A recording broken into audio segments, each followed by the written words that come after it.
Hi everyone, welcome back to the Navigant Credit Union Broadcast Center. I'm GoLocal News Editor Kate Nagel. Thanks for tuning in for the 4 o'clock show. It is a busy one, focusing on the best of design, politics, and nonprofits here in the state.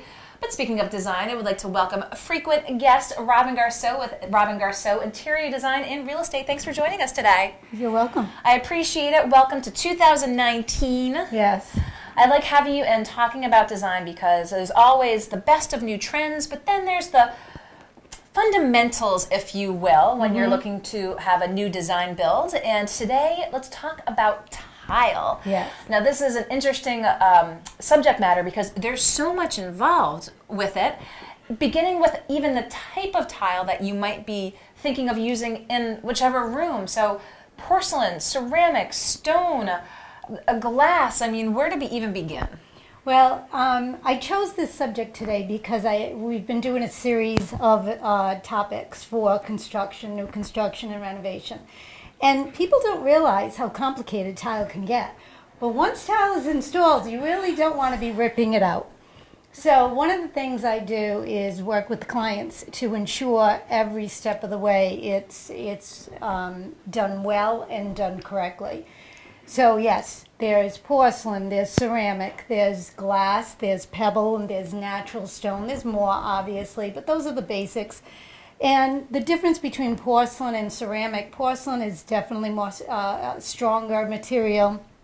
It's less porous.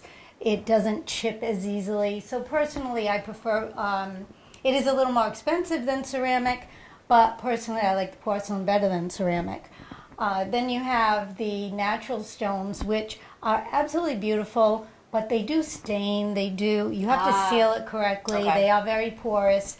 I don't mind using them as accents either. That was going to be my question, floor versus wall. Right. You can use it on floors. They're beautiful. They really are. But just understand that natural tile, people are using less natural tile.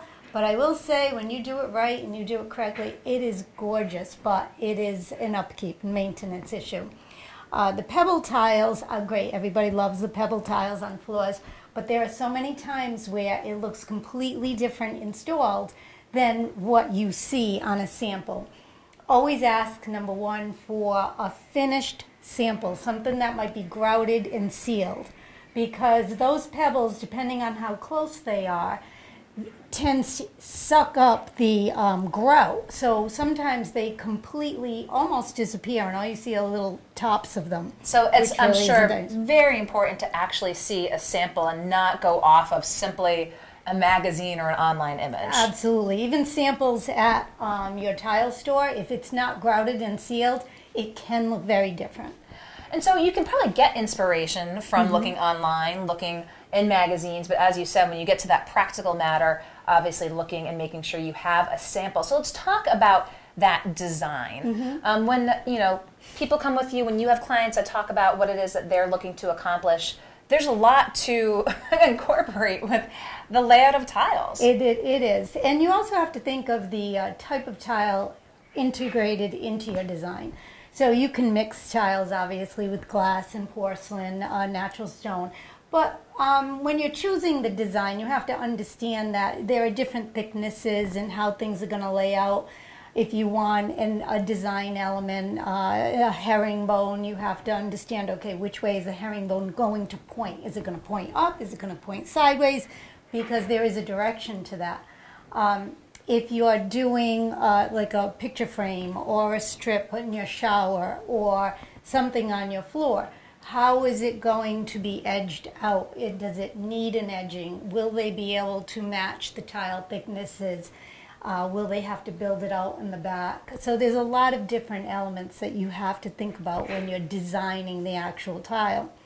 You always want to do drawings with it, so that's important as well. And just know that they interpret things as is. So you need to make sure your drawings are correct, or at least you make them understand what you're trying to portray. And let's talk a little bit about your role when you have clients that are looking to utilize tile in new home construction. At what point do you sort of hand it off to somebody else for the implementation and the design? I don't. You were holding that tile with them. You were down there. You were. I'm not doing the installation. But you are hand right on hand. from the beginning. And is that important if you're working with a designer? Yes, very, very important. You should always be having a walkthrough. I've talked about this before with the electrician. You really should do a walkthrough with your tile installer as well. You want them to understand exactly what you're thinking about. You should have the tile, the sample tiles. You should have the drawings. You should say, okay, let's look at this. How will this lay out? And there are times where I'll say, okay, I want staggered thirds on the wall, and then we look at it and say, okay, well, this tile is going to be run right into this tile, which is going to run into the tile that's going up the wall. So we have to make sure we have a line, a consistent line going all the way up. So the design may change on site, and you have to be prepared for that, because if the installer goes by everything you say and you don't go over it step by step with them, it very well could turn into, a nightmare. So you want to work in conjunction with the homeowner, obviously, the tile installer, and the project manager if you have one on site. You should all be there, you should be discussing it, and you should actually lay the tile out on the floor, which they can easily do. Take a section of a floor and just lay the tile out exactly how you're thinking, and you can see it right there. And so I'd imagine once tile starts to get laid and in place, it might be a little difficult to backtrack once the construction process has started. Yeah, absolutely. Yeah, you never really want to have to change tile. There are times where, okay, something didn't work out. Everybody's human, happens, and, it's easier to obviously take the tile out before it sets than if it's 3 days later, it's grouted, it's set, and you walk in and say, oh, I don't think I like that. So you always want to be one step ahead of the process so that doesn't happen. And so let's talk about budgeting, perhaps, when you're looking at your complete construction budget and you're looking at ordering tile and thinking that there's one cost for ordering it. There's also costs for shipping and for installation. So is that something to walk through with whomever it is that you're going through the process of interior design with? Absolutely. So when you're on a budget, if you have a certain budget you need to stick with, what happens is you can usually stick to a budget when you're looking at the tile itself. But for instance, you say, oh, you know what, I want to do this accent, and let's change this, and let's add this edging, this beautiful edging, and let's add a little bit down here. It may not change the cost of the tile a lot, but it could very well change the cost of the installation. So that can skyrocket based on your design. So what I'd like to do is prefer to meet with the tile installer, tell him this is what we're thinking of, this is what the tiles are, and then have him give us a price. Then if we need to tweak something, it's easy to tweak. Again, you don't want him to install everything the way we wanted to do it, and all of a sudden it's $5,000 more than you anticipated. So there are a lot of components that you have to think about on this process. One of the other things you want to think about as far as budget is concerned, say the price of the tile is, I don't know, $10 a square foot, and you need 100 square feet. Okay, well, you may need maybe 120 because you need full cartons. So you may be thinking, okay, this is going to be $1,000 when instead it's $1,200. And then they said, okay, then there's a $100 freight charge because it's coming from California. Something this can add up. Yes, it can definitely snowball, and those are the things that you have to think about while you're doing this. So I have a feeling next time we catch up with you, you will have been coming back from Paris. Yes. So you're heading over there for a big design conference. So give folks a little bit of a preview as to what takes place in Paris this time of year. Well, this time of year, it's Paris Design Week. So they have the interior design shows, and they overlap with the haute couture of clothing. So it's a big, big design week.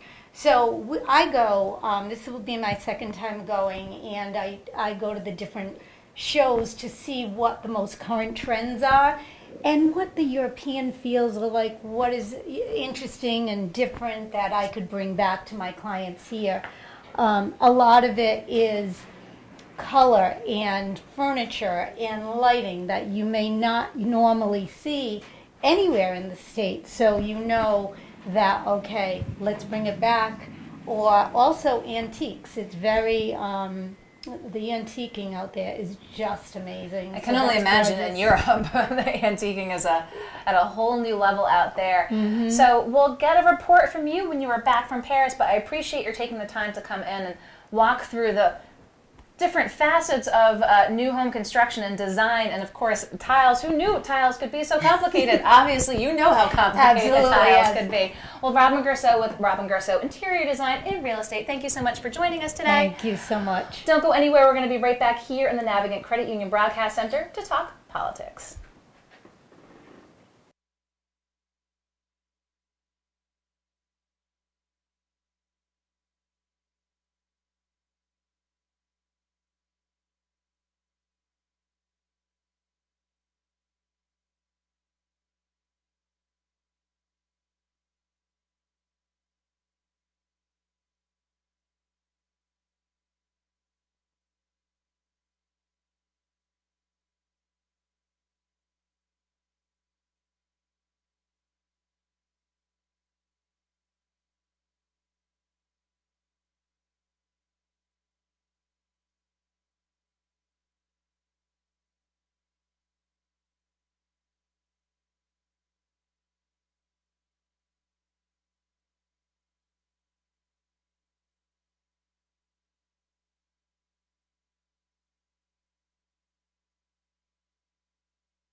Hi everyone, welcome back to the Navigant Credit Union Broadcast Center. I'm GoLocal News Editor Kate Nagel. We'd like to thank Robin Garceau with Robin Garceau Interior Design and Real Estate for coming to talk tile and her upcoming trip to Paris. But we're going to turn from design to local politics with Nate Carpenter with the Progressive Democrats. Thank you so much for joining us today. Thanks for having me, Kate. I appreciate it. The General Assembly just went back into session for 2019 and the Progressive Democrats are gearing up for a new session, but starting off with a unique opportunity to expand even beyond politics, if you will, with a book drive coming up. Yeah, that's right. So one thing that the Progressive Democrats have tried to do is create more of a positive feel. A couple months ago, what we did is we had a coat drive where we donated over 100 coats to Crossroads, Rhode Island, and what we're going to do this month is have a book drive, but it's a little bit different. The book drive basically centers around the idea of donating a book that had the most positive effect on you as a child. So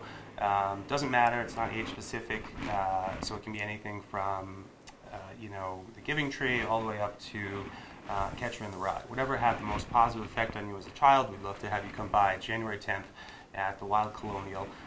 Donate a book, talk about the life lesson that and what it meant to you, and pass it off to the next generation. So it's going to be a little combination of both literature and politics at this upcoming event. You're hoping that Representative Marcia Ranglin-Vassell can join that evening to talk about this current General Assembly session. And one of the issues that she's focusing on, and other legislators as well, is the issue of lunch shaming. Let's talk a little bit about that and how the General Assembly could potentially address this issue. Yeah, so I mean, it's really unfortunate that children have to stand in line and have their lunch thrown away right in front of their friends. It's actually gotten a lot of national attention, and basically, it's just righting a wrong. I know in Cranston recently, they gave away all of their debts to a debt collector. As GoLocal was first to report. There we go. And it's just, not something that we should be doing to these young children. And Representative Marcia Ringwood-Vassell is a champion on many issues, and, we love to see her helping out here. That one absolutely got national attention. It was interesting because, of course, you have the school department that says, well, we need to balance a lunch budget, and then on the other hand, you have families and children. Again, these aren't low-income, and they're not children who are eligible for it as well. But there's many ways to look at this issue and address this issue with the focus on the children. Yes. Yes. Yeah. Exactly. You know what I mean. And it's just not fair, and that's why we like to see Representative Marcia Ringwood-Vassell out there, knocking on people's doors and doing good things. So yesterday, the Speaker of the House was reelected as Speaker of the House and laid out a little bit of his vision for the 2019 session. And one of the things that he did bring up was the potential to raise minimum wage. What was your response when you heard the Speaker bring this up yesterday? So we'll have to wait to see the numbers, what comes out. Right now, we're just above $10, but obviously the Rhode Island Progressive Democrats have fought for a $15 minimum wage for years. Now, just as far as diving a little bit deeper into this, even at a $15 minimum wage, a person's only making a little bit more than $30,000 before taxes. You take those taxes away, they're down to $26,000, $27,000 a year, or about $2,000 a month. From there, you look at $1,000 for rent on average, or a home, that's $1,000 you have left, $400 for this, $200 for food, $200 for a car.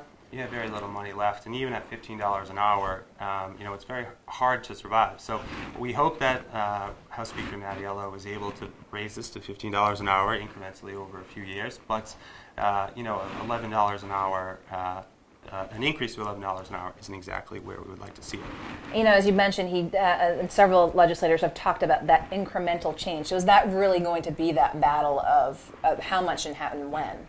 Yeah, and I think so. I think it's important, for small businesses to have a small increase over the course of a few years. But the fact is about getting there. An important fact with that is that people that are part of the middle and lower income spend about 98% of their money. They don't have enough money to save. So all of it is going back out into the community and revitalizing it. So it's important to think that this would have a positive income on our economy, as well as it would for the people actually making a livable wage.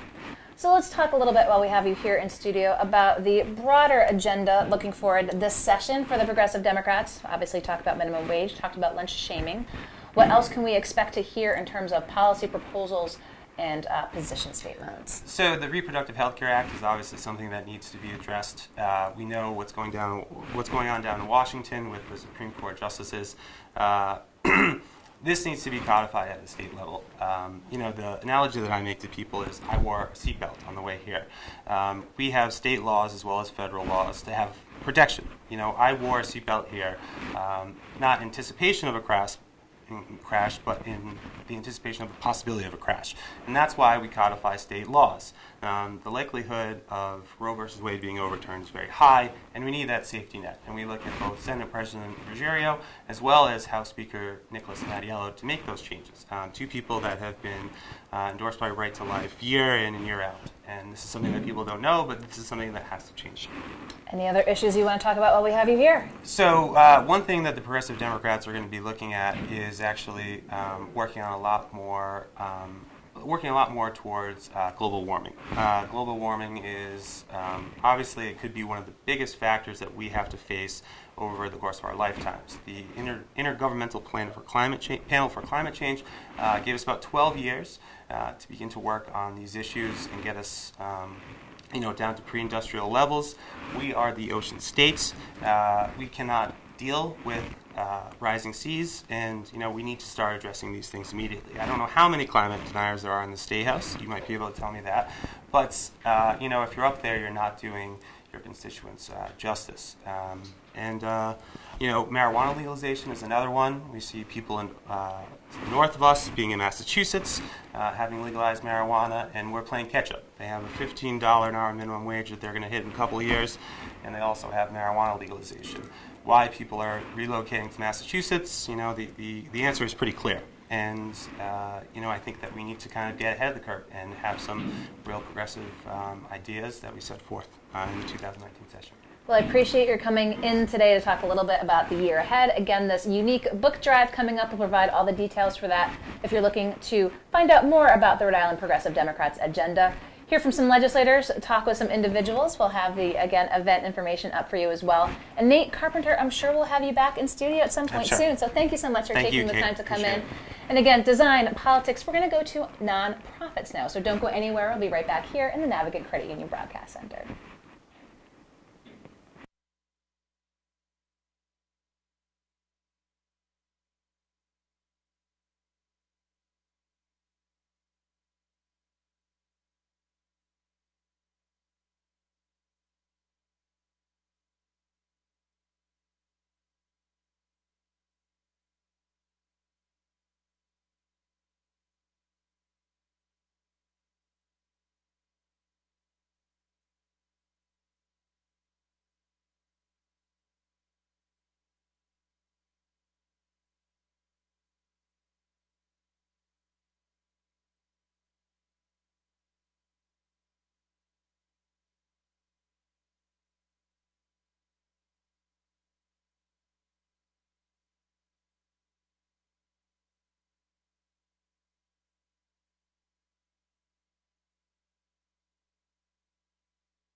Hi everyone, welcome back to the Navigant Credit Union Broadcast Center. I'm GoLocal News Editor Kate Nagel.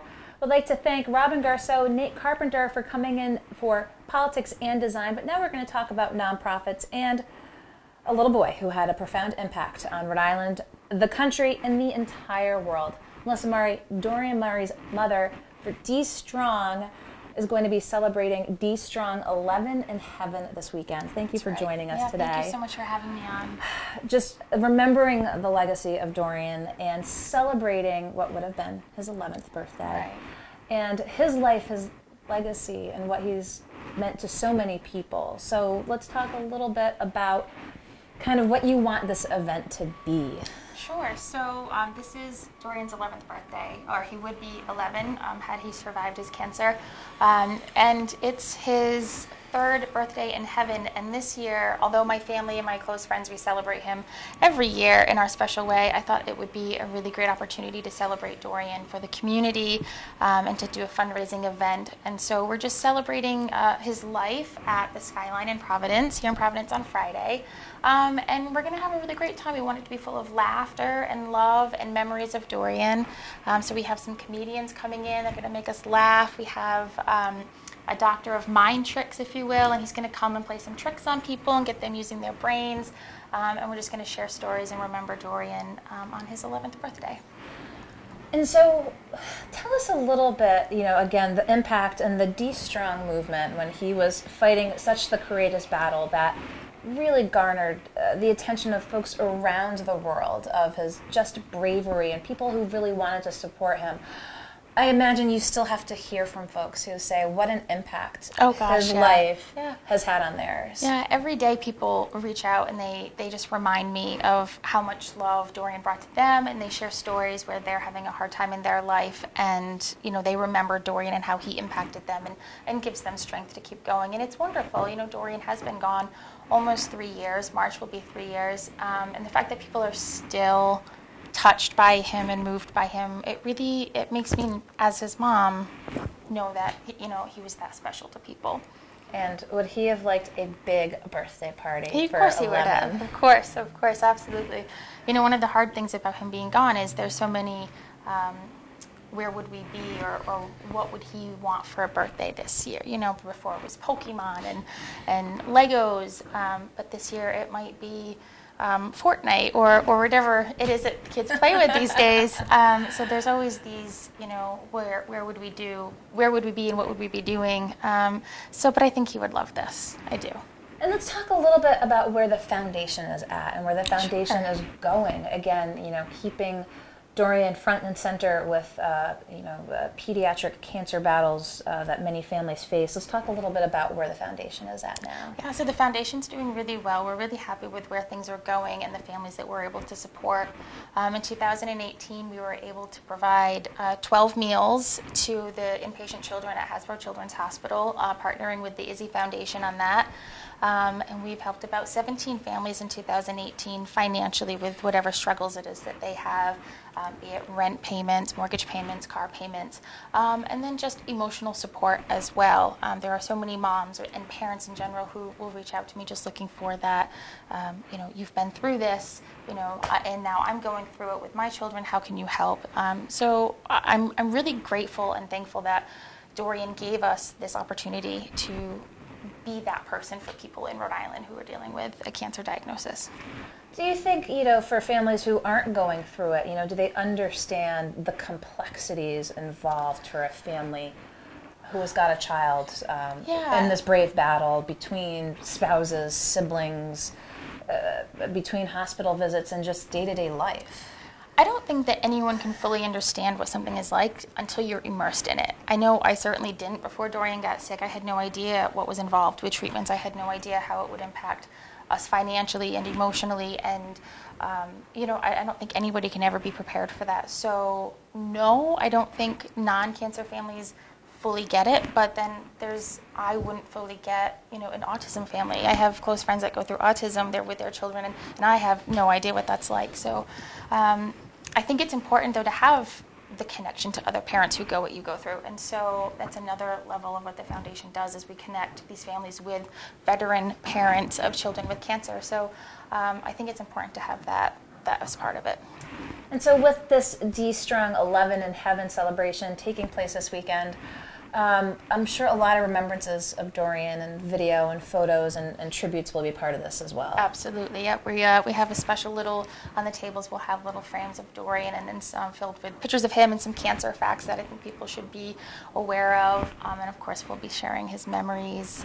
And then Saturday, which is his actual birthday, we'll do a lantern release graveside for him.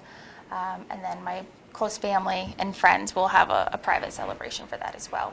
But we're also hosting a blood drive in Westerly on Saturday from 11 to 2 in Westerly in honor of Dorian's birthday, because he received so many blood products through his cancer time, over 150 blood products actually. So we host a blood drive on his birthday every year to give back in that way as well. Well, I appreciate you taking the time to come in here. Of course. Again, we're remembering Dorian on what would have been his 11th birthday and the work that the Dorian Murray Foundation is doing in the community and helping so many families in need moving forward, and how you can support the Dorian Murray Foundation and his memory moving forward. So, Melissa, thank you so much for taking the time to come in. Appreciate We'll put it. all the details for the event on golocalprov.com, and of course links to the Dorian Murray Foundation. So Thank you. thank you for coming in, and we'll be right back with our next and final guest here in the Navigant Credit Union Broadcast Center.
Hi everyone, welcome back to the Navigant Credit Union Broadcast Center. I'm GoLocal News editor Kate Nagel.